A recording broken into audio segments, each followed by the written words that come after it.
so many questions should be the answer. I'm afraid. Why am I here? I'm lost in religion. Where should I go? What is truth? Is there a guiding straight? How can I know the truth?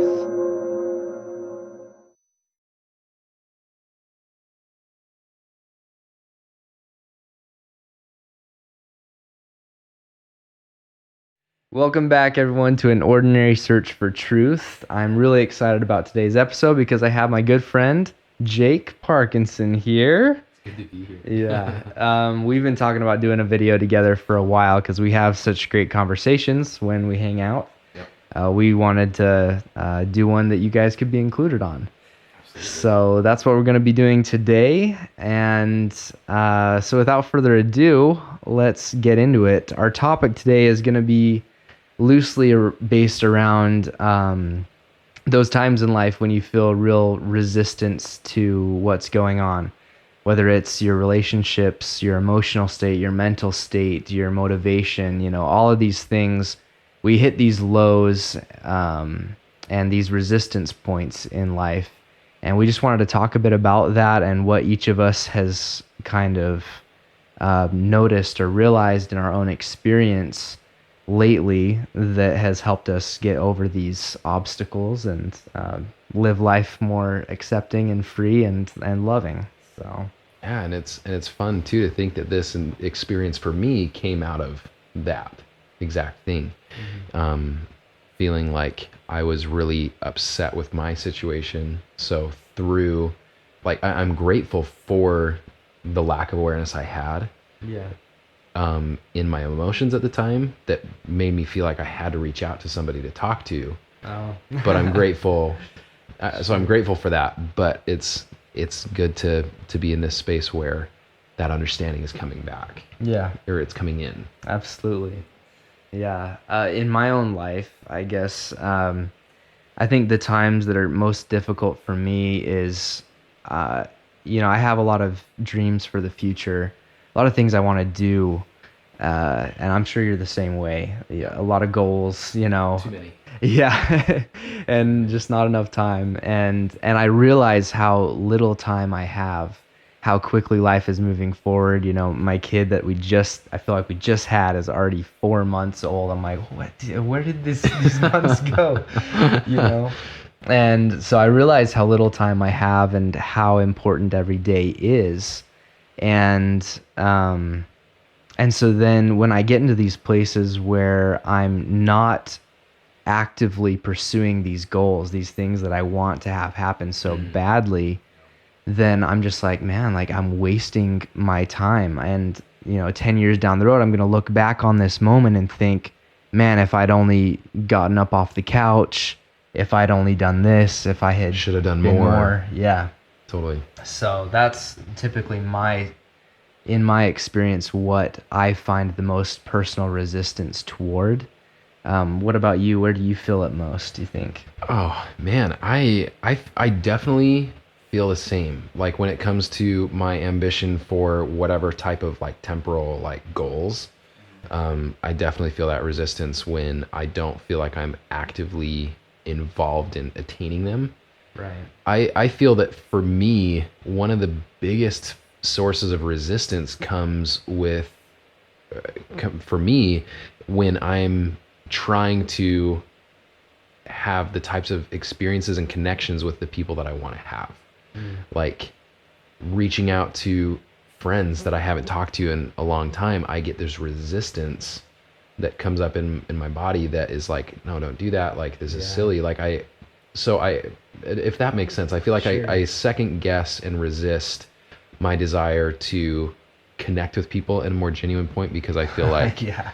I feel like, for me, I have so many stories around, oh, well, they don't want to. Yeah. There's so many things, Those times where you almost felt like rejected. Totally. By those people. And to feel like, for me, I feel like I've gained so much in this last little while of being able to be without as many people as I normally had growing up.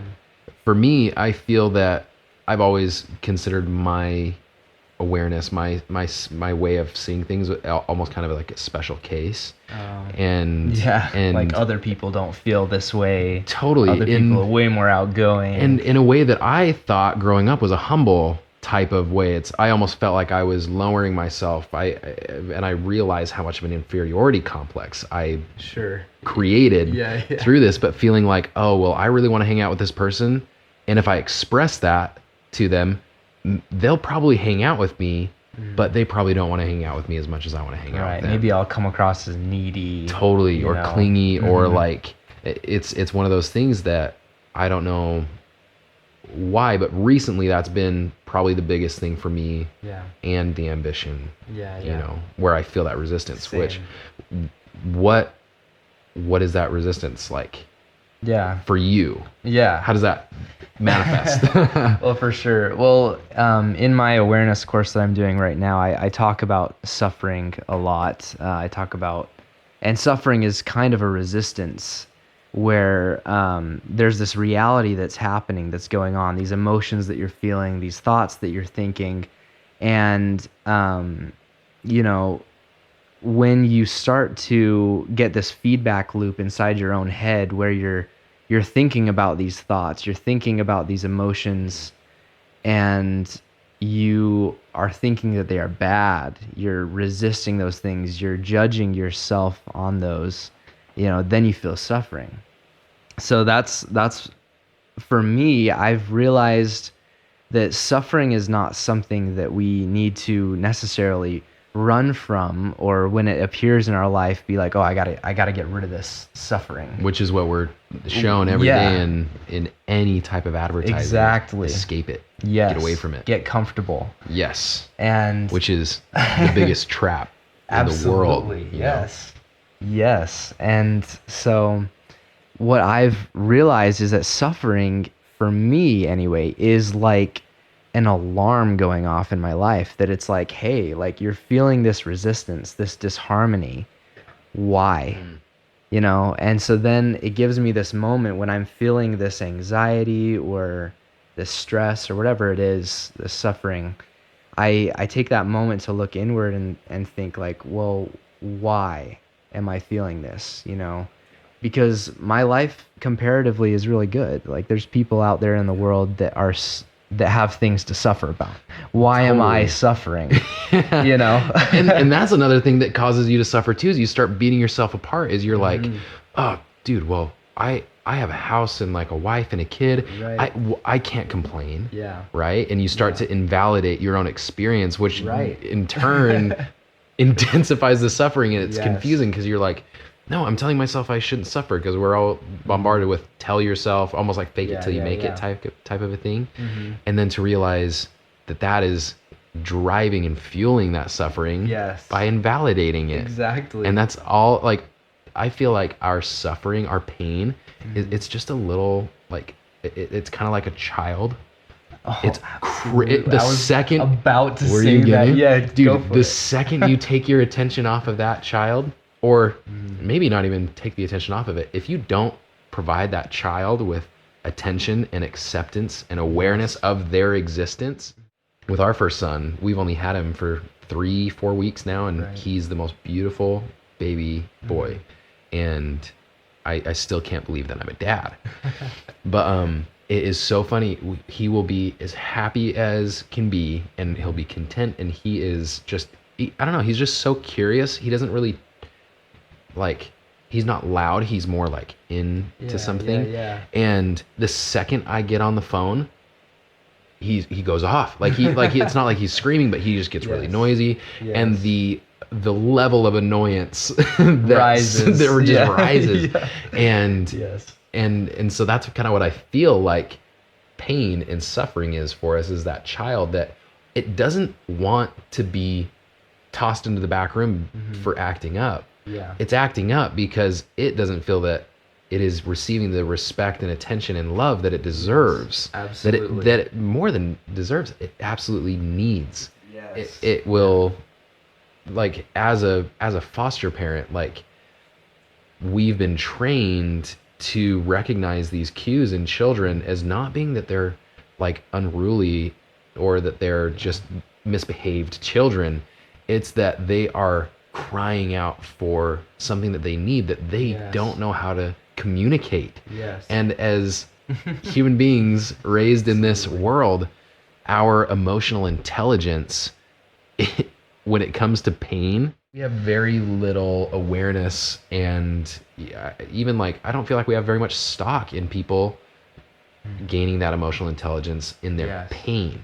Yes. It feels that anything that is like considered a negative emotion, like jealousy, anger, pride, those things we shove down so deep, Yeah. so we don't even gain any awareness for ourselves. How do those emotions, when they come up, they're not going to bring us any more. Yes. You know, like we are the parent of the. This is such a Exactly. weird No, analogy. it's a great metaphor, I think. Thank you. I mean, you just said this child has something they need, and they're trying to communicate that. And shoving them in the corner, locking them in a bedroom is not fulfilling their needs. You're just ignoring. It's ignorance is what it Yes. is.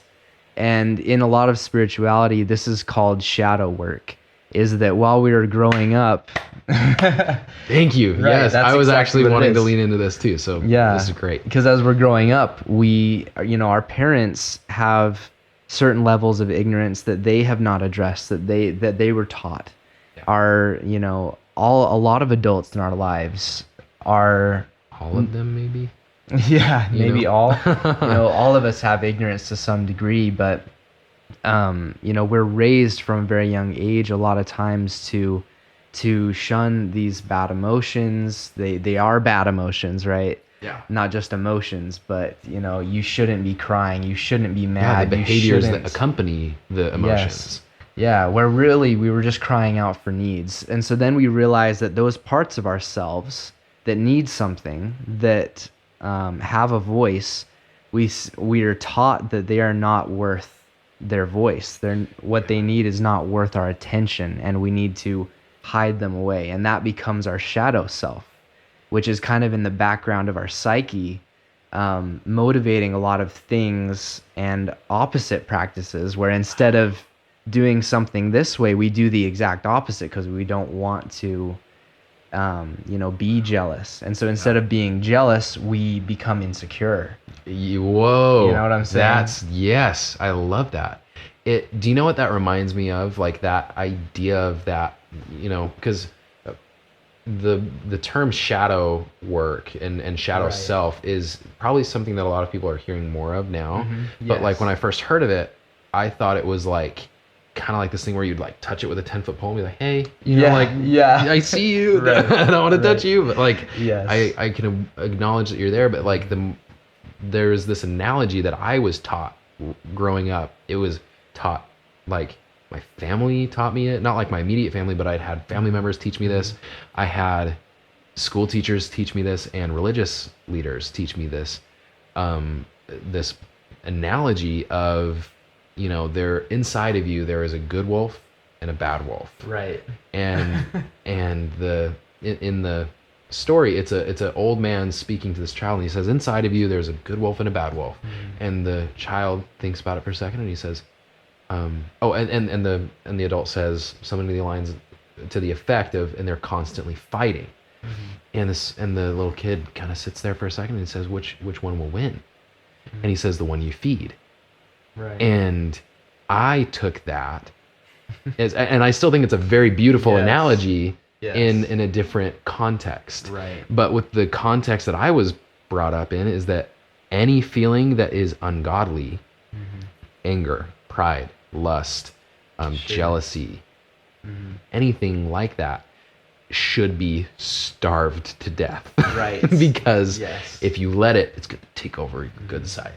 And how interesting it is that, like you were saying, like those things are they're treated like they aren't worth our attention and our love. Yes. And Yes. in an effort for us to bolster our positive side, we think that starving these negative emotions will bolster, and what it does is it inflames the what we call negative, and Yes. it cripples the positive. Absolutely. It completely numbs whatever we feel. Yeah. But as long, like, people like either you being super like neutral and like having no emotion or really good Being emotion. positive. Yeah. Totally. Yeah. And Negative emotions almost make people uncomfortable because so- they don't even know how to deal with their own negative emotions, let alone an expression of someone else's. which is another key into the suffering is like, and maybe we'll get into this later, is how interesting it is that other people allowing themselves to see their shadow or be with their shadow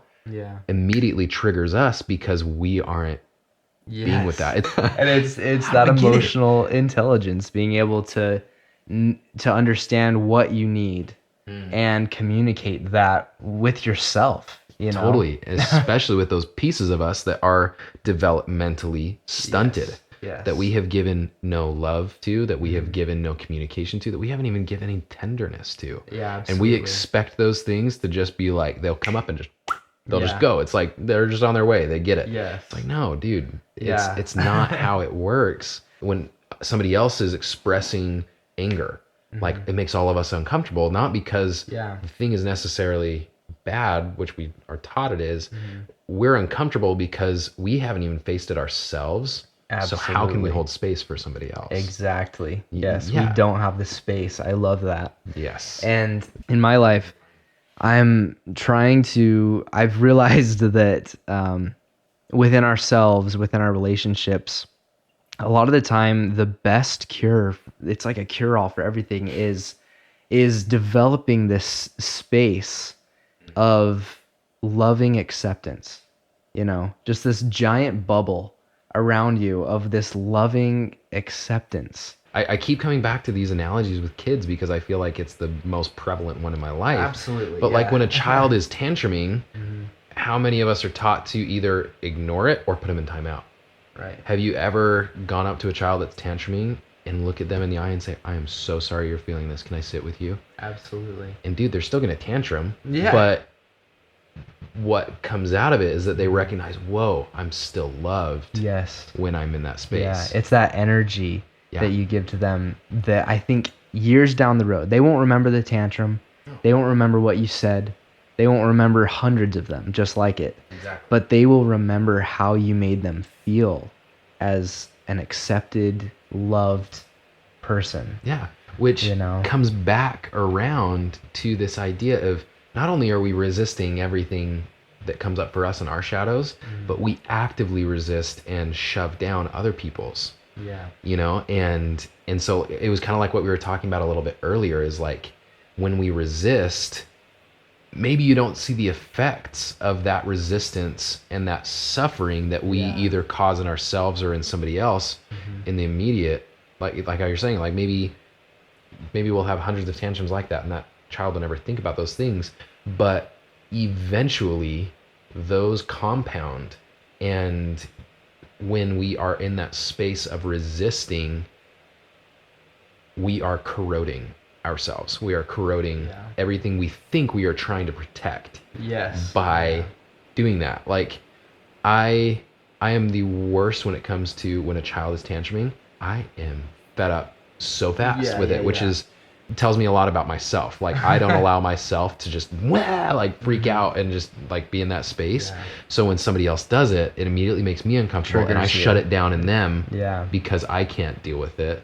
Right. And then what I have done is not only have I hurt myself, yeah, I have now set in motion a piece of this child's experience that may, in the long run, come back to haunt them the way it has haunted myself. Become part of their shadow self. Yeah. Yes, and that's the crazy thing too, is like, ooh, I love this. I love this piece. Like, this is one of the things that gets me in a tricky mind state because it's so easy to go victim mode. Oh, so easy. Oh, when you think about the fact that really our shadow selves are not created by us initially. Our shadow selves are handed to us, yes, or embedded into us by people who have had it happen to them. Exactly. And it is massively frustrating to feel like I didn't fucking do this to myself. I didn't want you did this to me. And absolutely. And to feel so angry, like I never let myself feel angry at the people who place those things on me. Yeah. Family, friends, Yeah. teachers, everyone, like this world, like, right. and so out of your control. Totally. And Yeah. so it's hard to allow yourself to be angry about those things, because for me, whenever I always told myself, if I get angry, like, what's it going to do? It's not going to do anything. It's not going to allow me to do. It might hurt my relationships or Totally. something like that. Yeah. Totally. And I remember one time when I was younger, it was not intentionally, like, I wasn't intentionally leaning into my shadow self, but I just naturally leaned into it. Sure. And I freaked out at my mom about some stuff that I felt like she had done to me, or that she had embedded into me. And I see now, like how we were talking about, like, letting those emotions come up. Yeah. There's so much to do when you feel the emotions, and as your emotional intelligence and awareness grows, you're able to choose a more powerful, like, route with it. Yes. Looking back, I see where I would have preferred to take the emotion. Yeah. But it ended up being an incredibly transformative experience for me and my mom, where I was able to be mad about the things that I felt were done to me, and she was able to express guilt for the things that she had done, even if it wasn't intentional. And we were able to exist in this space together where it was like, Mom, I see that you're not perfect. I see that there were things that you've done that have hurt me, but I see that you didn't mean to do that. Yeah. And if you did, you have been able to express that remorse. And we were able, and that piece of me was able to lighten. Yes. You know what I mean? That Yeah. it was no longer a resistance inside of myself, because it was able to be faced and acknowledged on both sides. Yeah. So I feel like, again, the biggest thing with everything that we've kind of been talking about is, what do we do when those come up? Like, how does one even learn to reposition or redirect that energy when it comes up, because it's so developmentally stunted. Yes, and it's so deep a lot of times. Deep is such a shallow word for it. Yeah. Interestingly enough. Yes, yeah. It is absolutely foundational sometimes. Yes. To our personality. Oh, yeah. For sure. I mean, there's a lot of ways. I know there's a lot of ways to do it. It's all about your perception of yourself and developing self-awareness. We were talking before this video about developing self-awareness and how important that is. Of course, that's what my channel is about a lot. I feel like without it, developing that, none of this absolutely even registers. Yeah, because everything we know, we need awareness of to know it, and that includes ourself. And so many of us are ignorant of so much of what's going on inside of our heads and our hearts. And so, the first step to overcome this resistance and this suffering that keeps coming up into our life is to first just be aware of it. Totally. Be aware that you're suffering, be aware that you're resisting, and let it express itself, because it's trying to communicate, like you said, like that child throwing a tantrum. It's trying to communicate to you and tell you something about, something that you're thinking, something that you're feeling that maybe needs to be addressed. Even if you cannot fucking understand what it's trying to say, right. You can be there and say, I can't understand you right now, but I'm here for you. Like, exactly. I'm gonna let you be. I'm not gonna try and put you in the back corner. I'm not gonna shove you down. Yes.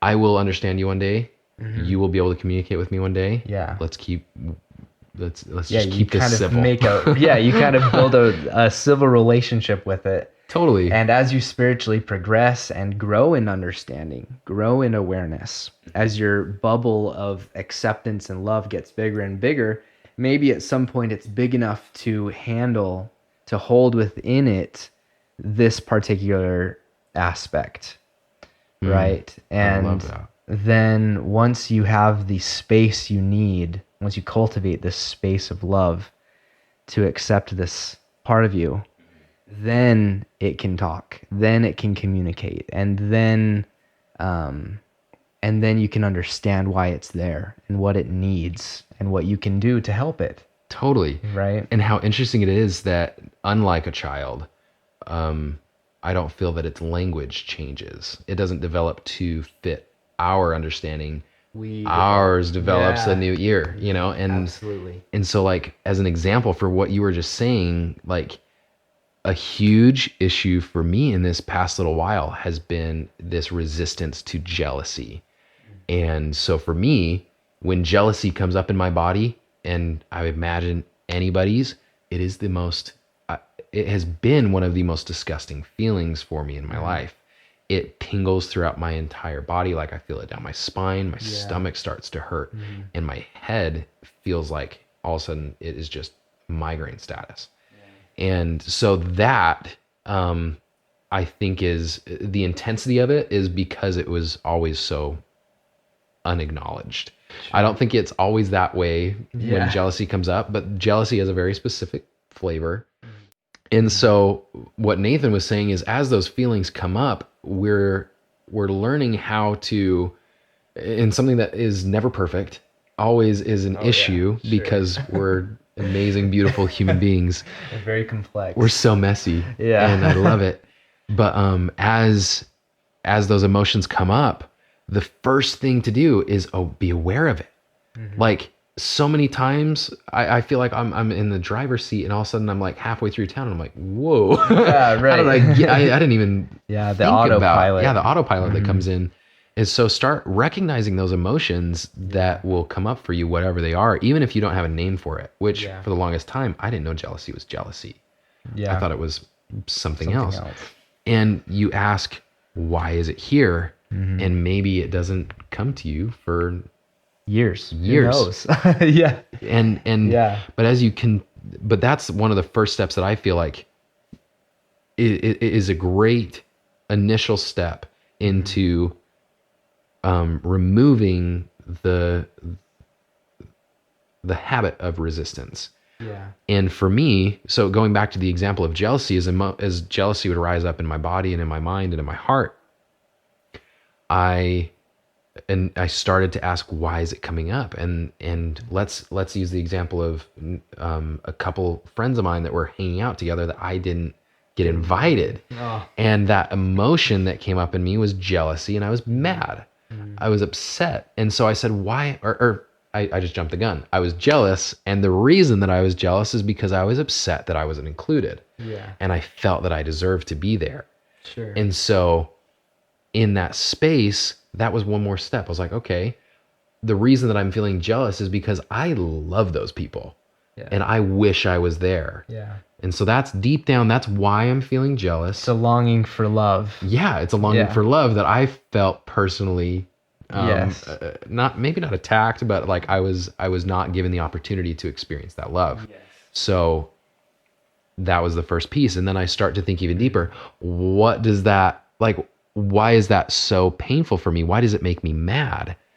And then I realized that underneath all of this, even underneath the initial emotion and the desires, like why it's there, I found my insecurities, my shadow that says I am not loved, that says I am not wanted by other people, that tells me I always want to be around people, but people may not want to be around me. And so really deep down, the pain and the resistance is to acknowledging that fact. But once you can recognize the deep-rooted shadow, as you continue to grow in your emotional stability and you gain new tools and your spirituality and your heart opens, you recognize that those stories about yourself, they just need you to be with them. Even if they are true, which most oftentimes they're not. But that's something you have to recognize sometimes later. Absolutely. That they aren't true. But at first, just be. Just be with it. And then as you come to recognize that the thing is either not true or it doesn't matter if it's true, you're able to say, I'm feeling angry and upset because I love them. I want to be in that situation. You can then turn that emotion of jealousy and turn it into love, because that's why it's there. It's all because of love in that situation. And I feel, tell me what you think, but like for me, I feel that any emotion that we've labeled as negative or undesirable, it all comes down to our desire and need for love. That's exactly what I wanted to talk about next. Right? Actually, Great. I just listened to a podcast by Ogura, who I highly recommend. He just barely did a podcast about, and a YouTube video about the structure of reality was his topic. It sounds juicy. Yeah, very. And I hope this doesn't go too deep for you guys, and I hope that I can do it quickly. He basically said that Good if it does. there's It doesn't. that in the beginning or whatever, there's the one self, the whether you call it God, the universal Universe. consciousness, whatever you want to call it. It's one self, and it is in this process of fragmenting itself within itself, and everything is a fragment that is closer or further away from realization of the love that it is. From like the center of itself? Well, it's hard to say center because Or I guess it's maybe like not even center, but dimensionless. source. Yes, from the because source. if it's this oneness together, the Yeah. distance and proximity of it from that initial source. Yes, and Okay. the source is also perfect love. Absolute, full, complete, perfect love.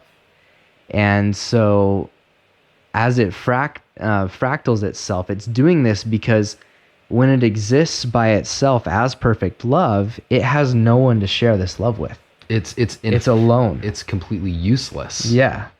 What is the point of love? And so then it goes through this process of fragmenting itself into these pieces and forgetting that it's all that there is and that it is love.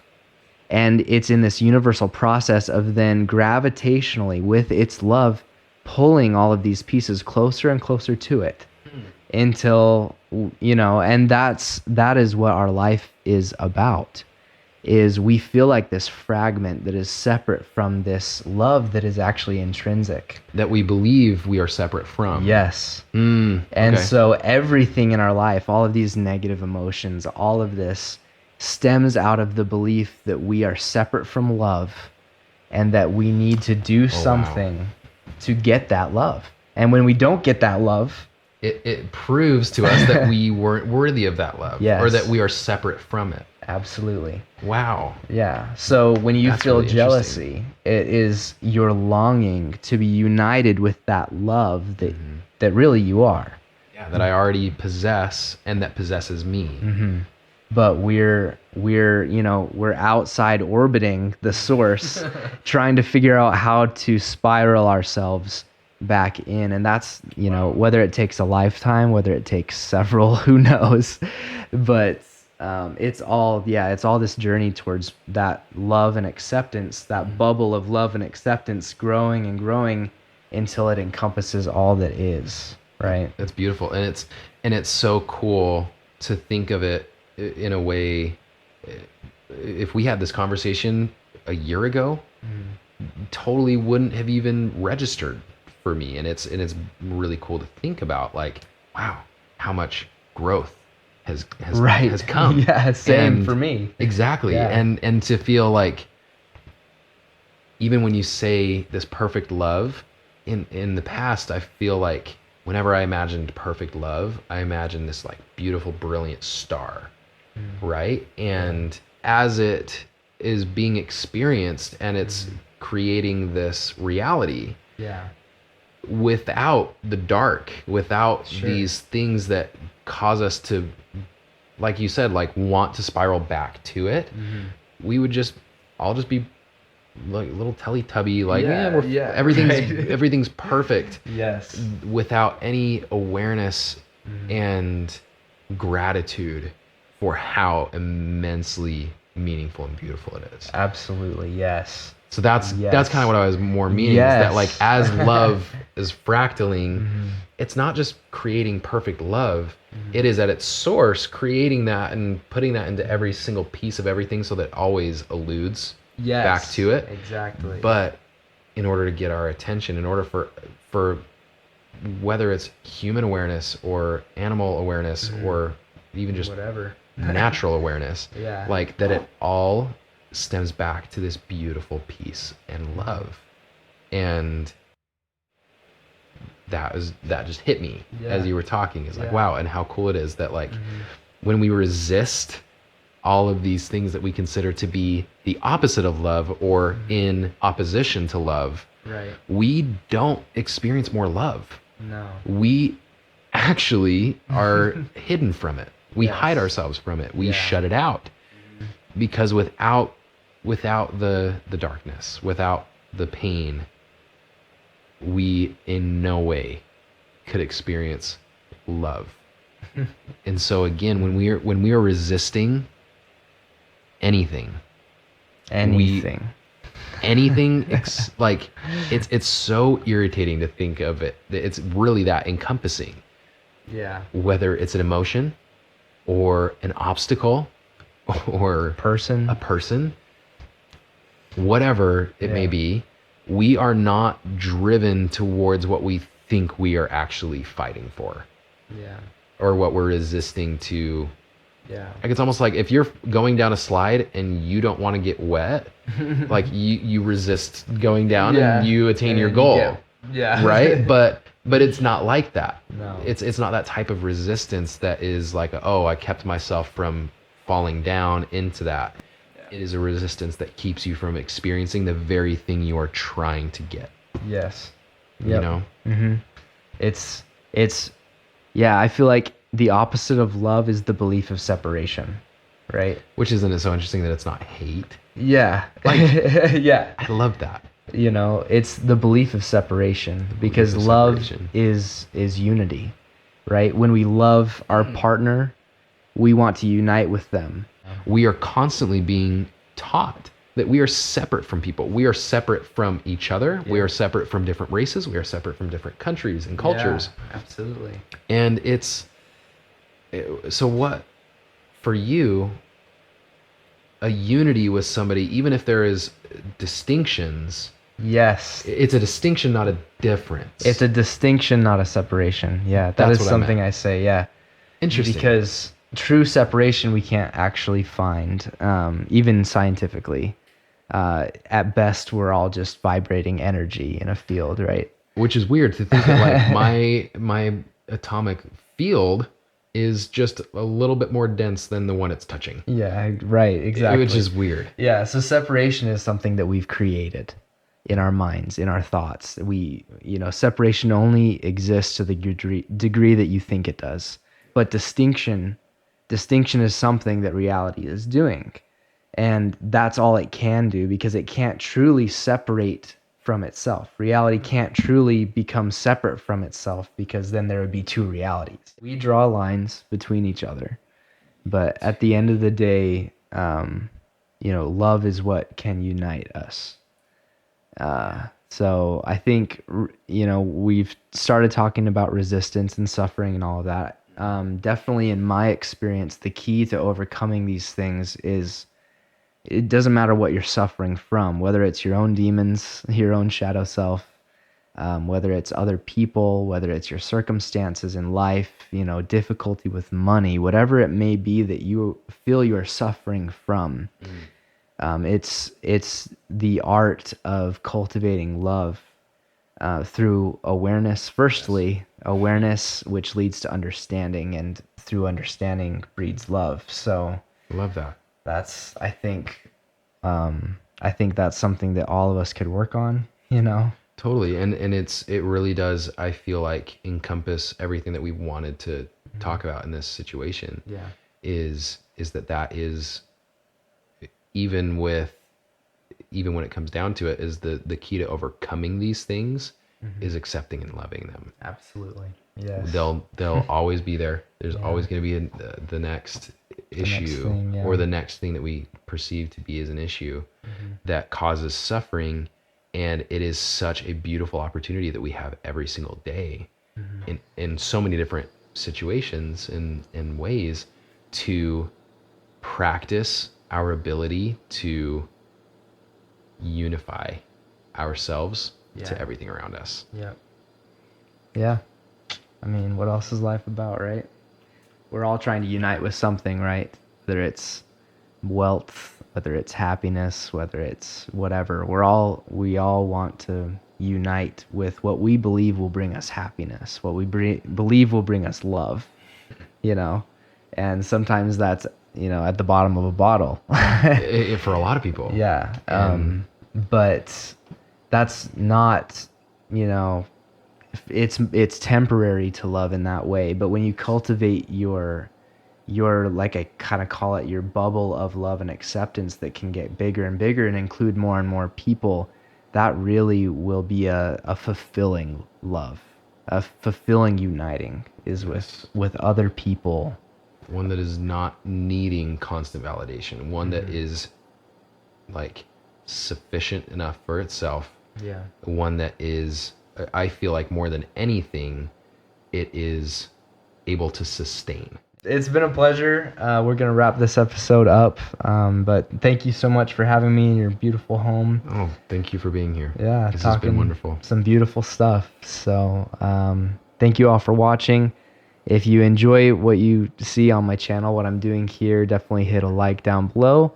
And comment if you have any stories, questions, experiences, whatever you have in connection with this. I'm sure some part of it resonated with you in some way. And which part made you feel mad? Which part made you feel nervous? Which part, what emotions came up for you? Like, that could be like the first opportunity for you to bring in some awareness. Absolutely. Yeah, and I would love to hear about that. Since we're collabing on this video, I'll let him know everything that you say, all your comments and such. So I'm just so grateful to be here, to have this experience, and I hope there's more in our future. Inevitably. Good. Absolutely. Good. Yeah, and subscribe if you want to see future videos. Perhaps both of us will collab again soon. So hit subscribe to see those, and as always, I'll see you in the next video. Don't worry, I've got a lot more content for you to enjoy. Click the link to the right to see a video that goes hand in hand with what you just watched. On the left is a playlist I recommend you check out. And down below you can see my latest video release. Your support means the world to me, so thank you.